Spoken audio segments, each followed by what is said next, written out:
All right, guys, I have a awesome treat today. I got a double treat. So I have a mommy and daughter duo today. Very, very, very, very, very talented group of women right here. And so we'll take a nice dive into their journey. We'll talk about what they've done, what they're up to now. Just talk about, the major inspirations and influences as far as art is concerned. But I want to introduce to the audience to the creative genius um, podcast platform, Miss Maxine and Victoria Reyes. How are you guys? We are doing well. Thanks for having us. No problem, no problem. Thank you for being with us today. So we're just going to take a nice quick journey into both of you guys' world that you guys have created. As far as I can see, I mean, you guys are busy on social media. And so as far as I can see, you guys have been really, really, really busy in the art world here in Tampa. Um, but Miss Maxine, let's just start off with you. Tell us about where you're from. The beginnings of Miss Maxine. Beginnings, my Yeah, roots. yeah, your roots. There you go. My roots began in the island of Jamaica. I All was right. there until I was a teenager, and I moved to South Florida, to Okay. Miami. I finished high school there. Actually, went to Cooper City High and then transferred to Miramar High. Lived with my grandmother, and from there, after I graduated high school, I joined the military. Went on Right. to the Air Force. But during high school, I sang. That was my thing. Everyone knew me as the singer. The singer.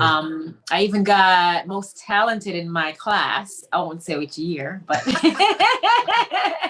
Don't got yeah, most don't tell talented in your my age. class. Huh? Yeah, don't tell your age. I don't mind. I was just messing around, but yeah. So I did the high school deal. Um, Most talented of my senior class at the senior prom. You know, they vote for you, Right. and most likely to succeed at the other school. So for me, the arts has been a part of my life.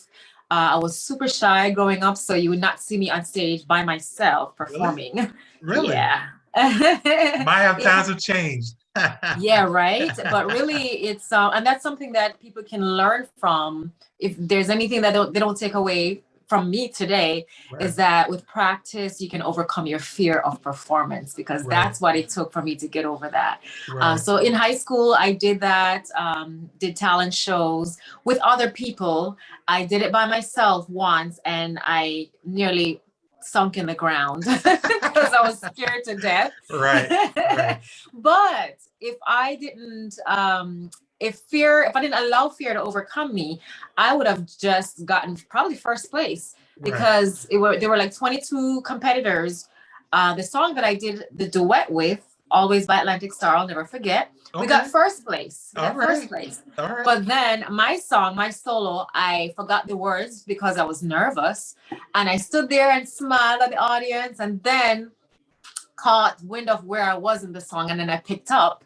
They thought it was technical difficulty, but the judge gave me fifth place for that.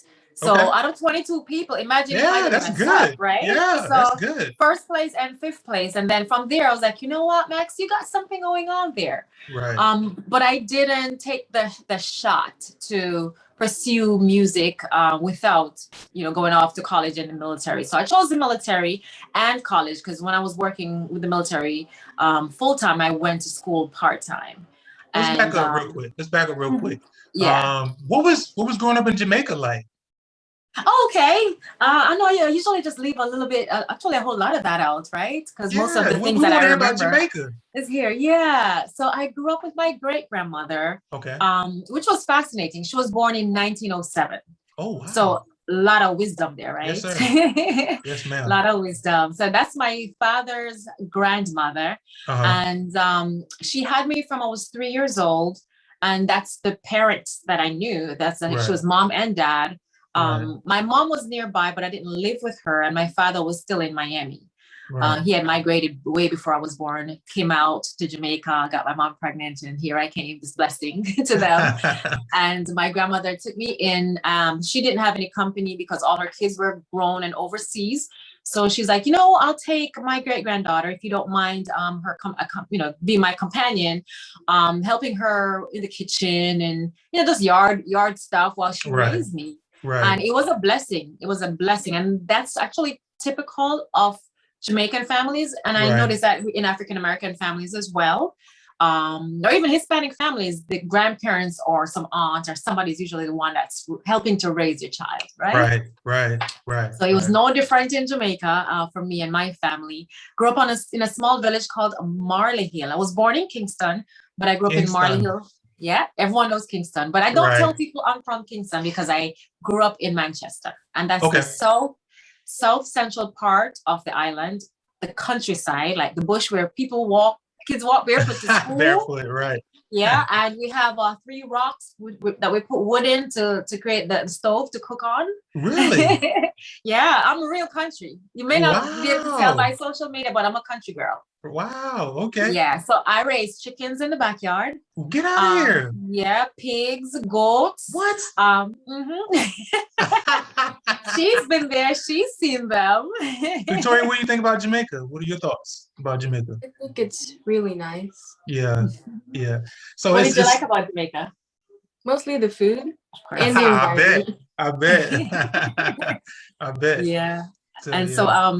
by the things that I've learned there and just the way I was raised, I pass it on to her. Right. A little old school, but also very open. The way I was raised, a lot of us, we are supposed to be seen but not heard, Yeah. right? Yeah. And Yeah. this it was a strict environment, but my grandmother was a little bit lenient with me, and I think it's Right. because she loved me so much, and because she was so strict with her kids and grandkids. Here come the great grandchild, and so Right. she disciplined me by just looking at me, like that one look. Oh, that works. It's gonna set you right. That works. Right? Yeah. That Set you works. straight. So I had that with her, and it was just amazing just seeing how I've flourished through the wisdom that I've learned from her over the years. Right. So she passed away when I was 12, and that's when my dad started petitioning for me to come to the US, and my grandmother, his mother. Right. And I came here 2 years after my great grandmother passed away. Right. So And so you chose the Air Force. Yeah. What made you choose the Air Force? Okay, so before the Air Force, I actually signed up to go to the Marine Corps. Oh, And really? then, yep, I signed up to go to the Marine Corps with my best friend on the buddy program. Mhm. And she was adopted, and so she couldn't stay in the house after high school because her adopted mom was like, you gotta go, you gotta go somewhere. Yeah, straight up. So she came to live with me and my grandmother for a little while in Miami. But she got tired of waiting on me because I wanted to do some modeling before I left. Because I was thinking, once I join the military, I don't think I'm gonna have time to do anything, Right. So I was like, summer, I'm not ready to go yet. I want to do some modeling and travels. I went to Jamaica and found out that homegirl was like, I'm gonna leave. I'm gonna leave early. So she shipped out before I came back from Jamaica. Actually, she changed her date while I was in Jamaica. So by the time I got back, it was time for her to leave. And I was like, okay, I'm not coming. I'm just gonna wait. So Right. I waited. And then while she was in boot camp, she sent me a message saying a letter with tears all over the ink. You can see like the ink was blotched. What? She said, don't come to the Marine Corps, go to the Air Force. Yes. That's how I ended up in the Air Force. So how different you think that decision kind of changed your future looking back? I mean, it's the military. It's all very similar. The training is what's different, and of course, the larger the branch of service is, the more opportunities you have to choose your job and choose your duty station and places that you get to travel to. The Army is the largest, if anyone doesn't know, and the Marine Corps is the smallest. So the Air Force had many opportunities, but the main reason why I chose the Air Force is because it was less physical, because I didn't feel like doing all that physical training. And I realized later that the physical part of it was what I was really good at, you know, because I prepared her, I helped her with her physical fitness training, so she could pass and be ready for Marine Corps basic training. So I could have done it, but after hanging out in the summertime, doing some modeling and traveling, I was like, I probably shouldn't do the more hardcore stuff, you know? I'm more a corporate person. So I joined the Air Force and did 11 years in the Air Force. 11 years. So you were deployed some, correct? After I joined the Army. So that's the part. So when we met, you told me that you joined the Air Force, but I totally forgot that you had joined the Army too. Yes, 11 years in the. Yes, I did 11 years in the Air Force, got my degree. My husband and I, so I met my husband probably a couple of months after I joined the Air Force. Dated for a year and married him a year after we met, after joining the military. So we've been together for a very long time. And during that time, we traveled around the US together, and he deployed during that time.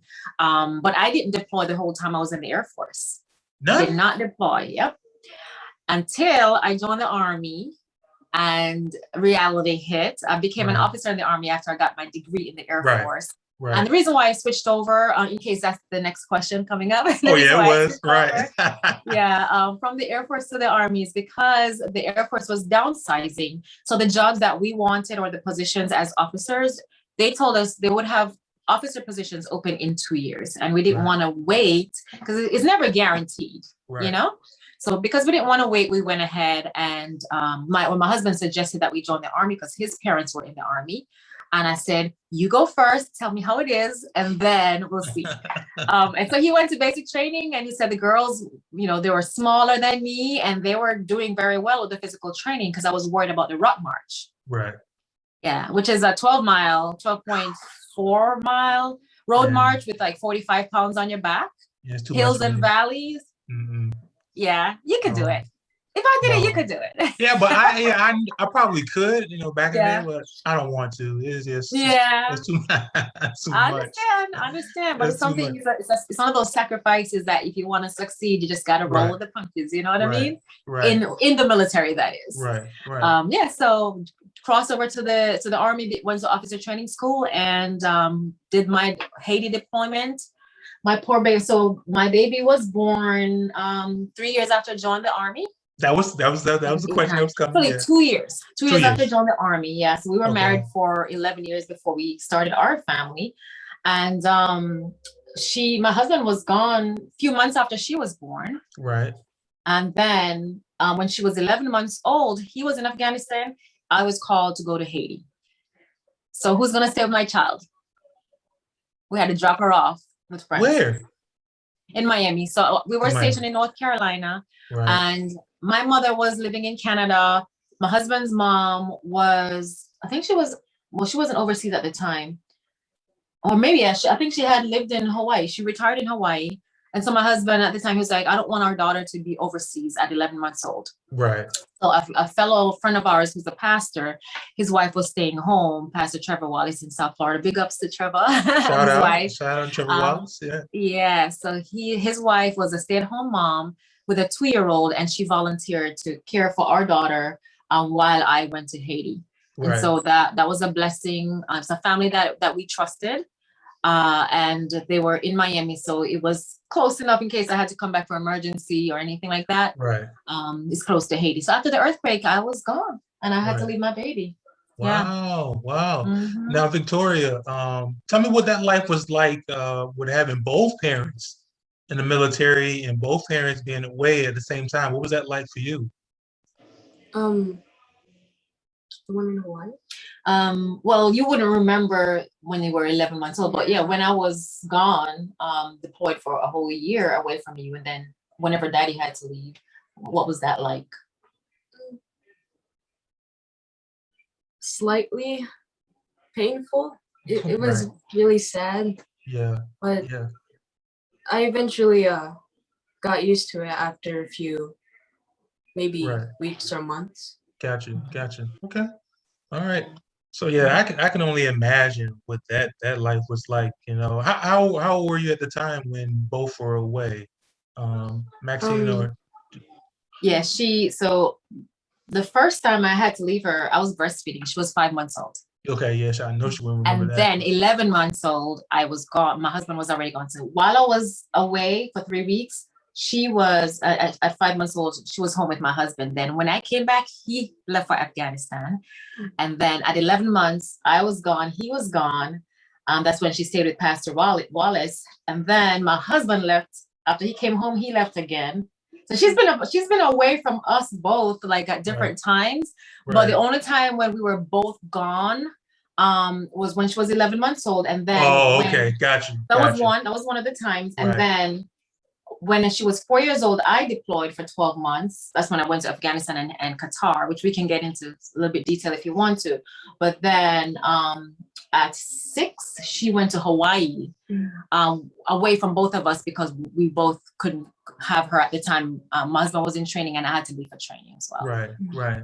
Right. Now, Maxine, Yeah. why in the military? Like, were you actively singing? Were you modeling? Were you doing fashion?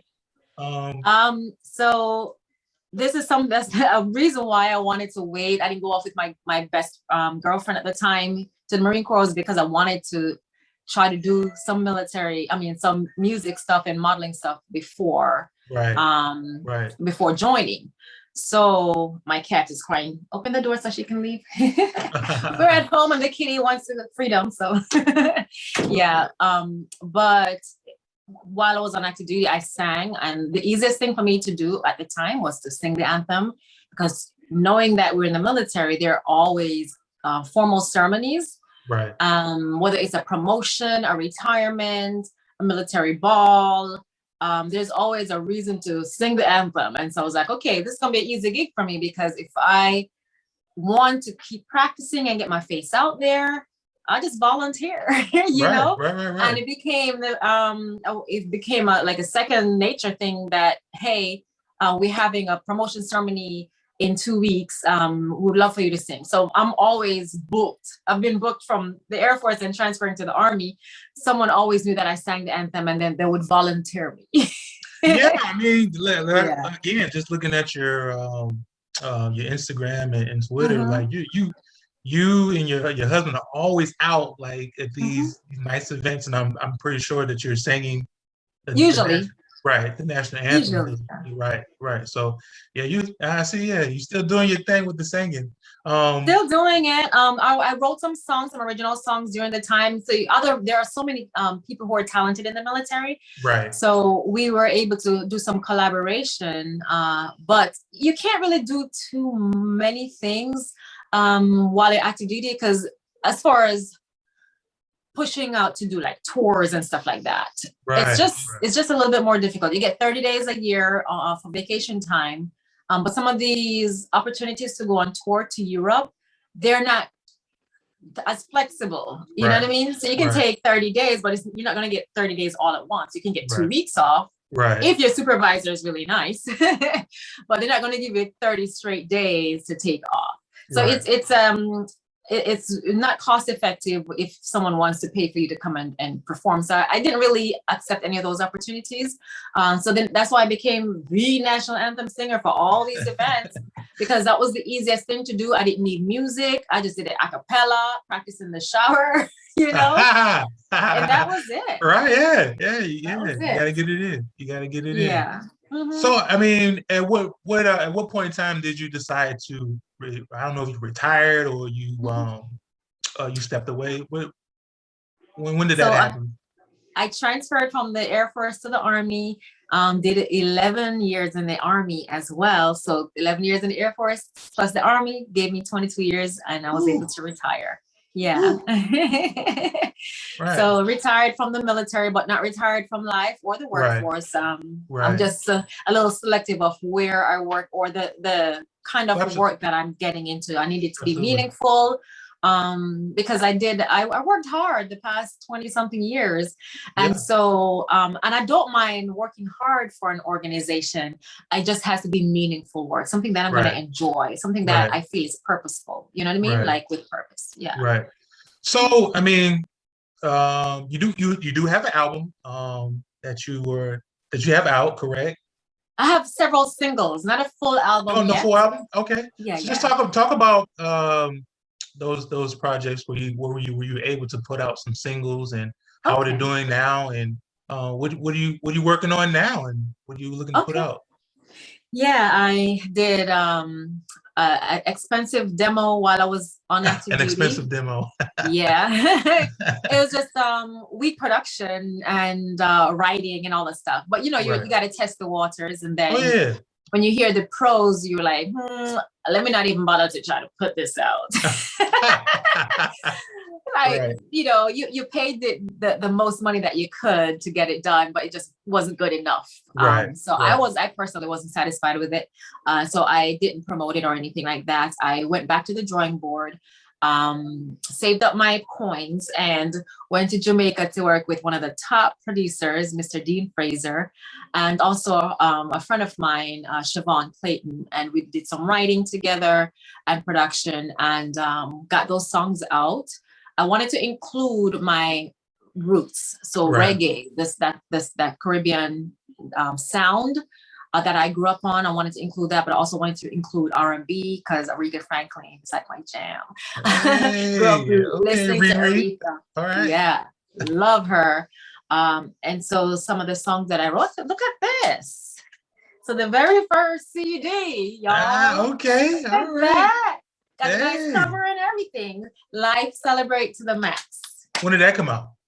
2005, I think. In 2000, five? yeah, 2005.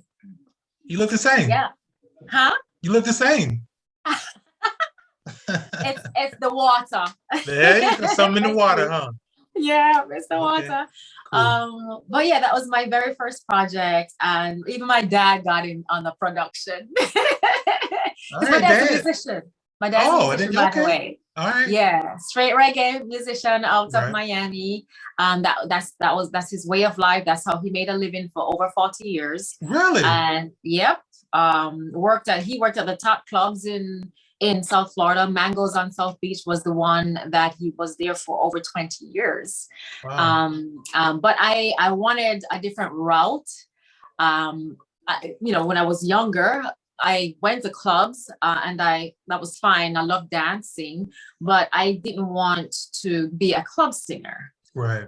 More of award show, theater, Right. special events kind of artist. Right. Right. It's Yeah. like I want to sing, but I don't want it to be like a hustle for me. You know what I Right. mean? Right. Right. Yeah. And I love seeing talent out there and artists out there, live music out there. But I know I wanted more of storytelling, Right. including my music. Right. Right. Like a one-woman show, talk about my life in Jamaica, growing up without my parents were in my life, but I didn't grow up with them. Right. Then talking about how my great grandmother raised me, all the wisdom I learned from her, challenges, all the things that part of my life, and then hit them with a song that I wrote that relates to whatever I'm talking about. Right. Right. Yeah. Right. So that's more of what I wanted. Right. Cool. Cool. And and then the latest songs that besides the Dean Fraser ones, and Siobhan Clayton ones in Jamaica,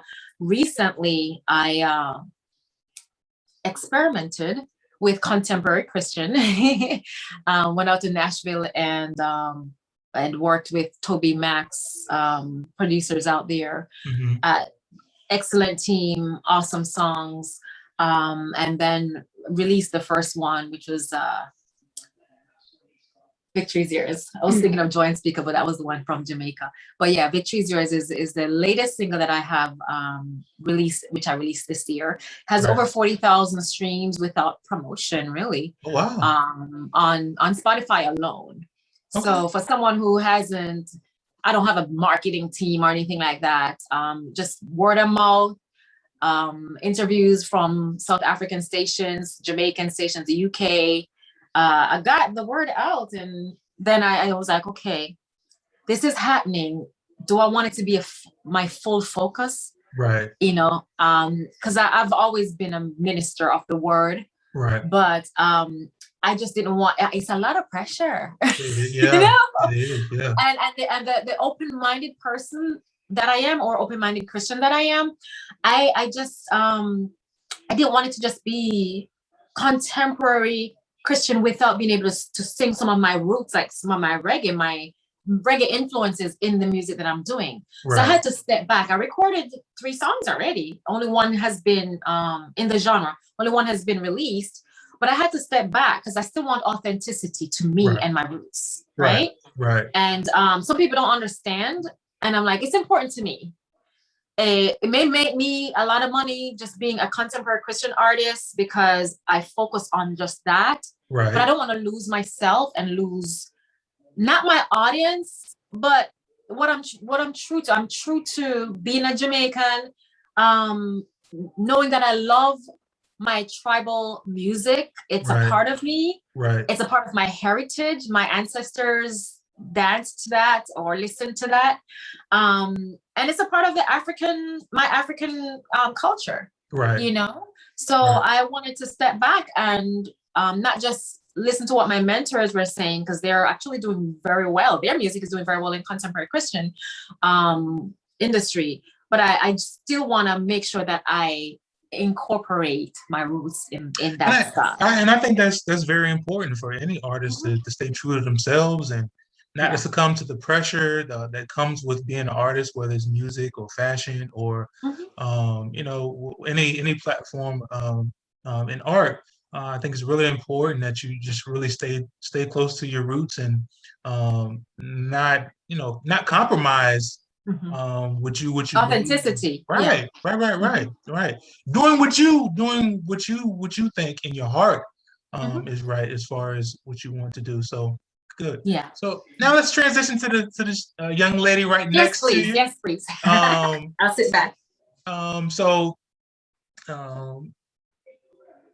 How do you classify? So Victoria, you are an artist first and foremost, but you do other things as far as my research tells me about art. But art is pretty much your primary form of expression that you use. Is that correct? Good. Yes. Cool. So how do you? I've seen your art, and I think it's freaking neat. I think it's really nice work. How do you classify your art? I know you have realism, you have animation, you have all these different genres of art. How do you classify your art? Digital art. It's digital art. So mostly you're using what, the iPad to create? Yes. Right. Where do you get your inspiration for some of the work that you do? How do you get inspired? What inspires you? Usually music, and sometimes when I scroll through social media, I see other artists and their art. All right. Any artists that come to mind that has really caught your eye that you would say either I want to kind of just take from, and any artists out there that you rock Not with? specifically. Not specifically. Okay. All right. Cool. You like anime? True. What She was likes that? anime. Oh, okay. Okay. Cool. All right. So, just recently, you had an art show, correct? How did that go? It went well. Talk about that just a little bit. How did that? Go ahead. Talk about the art show just a little bit. Does it talk about the art show? How did you feel about it? It felt nice to be with other artists there, professionals. Right. It also felt a bit, I don't know what's the word, but intimidating. Really? Yeah. I can see that. What do you think the most intimidating part was? I think just being there with other artists and people walking around looking at the art. Well, let me tell you this. I think, was it you, Maxine, that shot the video that you put on, that's on social media? Yes. And just walking around, I'm gonna say this, in comparison, you belong to the art show. All right. I definitely don't think, you could really see a difference as far as professionalism. I mean, your art really stood out among those that you may be intimidated by. So I'm gonna leave you with that bit of encouragement. You belong to these art shows, so really, really, really feel good about what you're creating, and be encouraged, that what you're putting out is awesome. It's awesome work. Thank Awesome work. All right, you're very, very, very welcome. So what are you working on now? you. Right now I'm working on a project with my mentor. Okay. All right. And talk a little bit about it. Yeah, any details about the project? I can't remember his name, but we're working on a black samurai. A Black Samurai. Mm. Cool. And then this is a character that you develop, or is just something that you're coming up with, still developing? No, it's still in progress, but Right. it's based on a real person, but mainly the character. Right. Okay. Now I see you do a lot of characters in your artwork. Now these characters that you develop, I mean, do they have backstories, or is that what you kind of create these characters with storylines? Is that what you do? For now, no, but I do like the idea of that, so I think I might start giving characters backstories. I'll give you an idea. Oh, okay. Yeah, I think that would be an awesome idea. Yeah. So the characters that you created, they're awesome. They're freaking neat. So if you can find some way to incorporate a storyline with those characters, you can kind of transition. So now you're just doing art, but now you can kind of transition and doing animation. So that's what you want to do. Right. So when I'm not doing art, I usually try to practice animation. Right. Okay. So I mean, I think your transition is just a natural one. So if you're doing just character creation, and you do have storylines as you're creating these characters, I think your natural progression and transition would to be going down the animation line. And I mean, do you know anyone that's maybe a little bit stronger than you in animation right now? None that I can think of. I plan on having her take some classes. Okay. We're homeschooling now, so she's right. finishing. Yeah, she's finishing 6th grade this coming week, and we're gonna really zero in on art. Right. We're doing the mandatory classes, but the other classes that we get to have, the electives are all gonna be more like the animation classes. And I'm happy that you mentioned to her that she should transition into animation, because I've been encouraging her to do that. So maybe you can see that.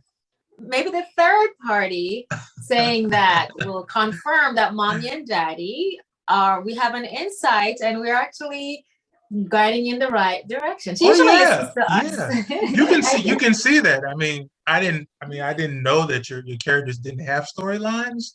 But the characters that you design, they're so real.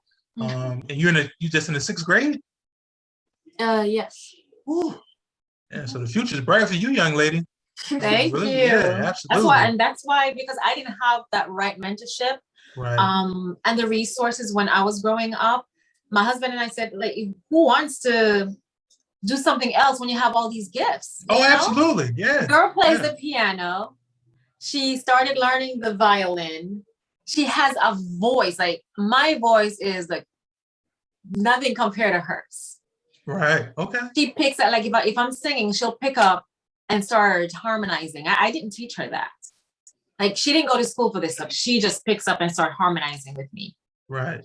You know? Yeah, I mean, mommy manager, because I'm sure that's the role that you play at this point in time right now. Yeah, momager, yeah. Yeah, momager. So yeah, I mean, there are so many routes that you can go down, Victoria. I mean, you have the art, you have the animation that you're just starting to develop, songwriter, producing. All these things can be in your wheelhouse. You can put all those various art forms together and really create something really special for yourself and just put it out on your own. You may partner with a partner or two who maybe a little stronger in an area here and there. But if you can, create a little small team with you and somebody else may be a little bit stronger in music production and someone else may be, good with film editing. If you can put together a nice little team, man, your skills will be, whew, your skills will be freaking dope by the time you graduate high school. So, Oh yeah. and that's the idea. So Maxine, we've talked before. So what you guys are doing is the perfect illustration of what Rose Academy is all about. So you're really honing in on the development aspect of her skills as an artist, but you also honed in on how to build a brand around her The ability. business. Yeah. A business. Yes. She has a website. Yes. So please everybody, please go by and visit her. What's the name of the website?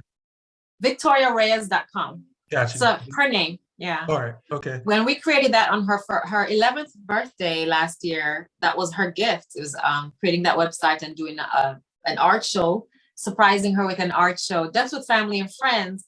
And she was featured on the news after we showed that. And then from that, the Epicurean reached out to her, their art director reached out to us to invite her to be actually she was the only child artist with her own booth. There were 3 other children there, but they were with a school and they had a booth for the school. But she was the only child that had her own booth with like full production. All her art was out there. You definitely belong there, young lady. Yes, you were not out of place. You were not out of place. Yeah, you were. Yeah, you were right there in the running with everybody else. So definitely keep on going. Definitely keep on going. Where do you see yourself headed in the future with your art? I'm not really sure. I have a few ideas. Maybe I might end up as a singer or maybe an actor. Or maybe just a full-on artist. Right. Okay. Yeah, I mean that's another thing. You have all of these gifts. Definitely don't close the door on just focus on one particular thing. I mean, you may find that your career as a musician and singer may take off. Don't be afraid to go down that route neither. But yeah, super talented young lady. And I think mom and dad are really got you headed in the right direction. I really want to encourage you to keep on going, keep on doing your thing. Because people are paying attention to you. They really are. Yeah. They really are. What do you think about that? Speechless, huh? She's blushing. She's like turning red. Good. Yeah, so I would definitely love to continue to work with you guys in some different things.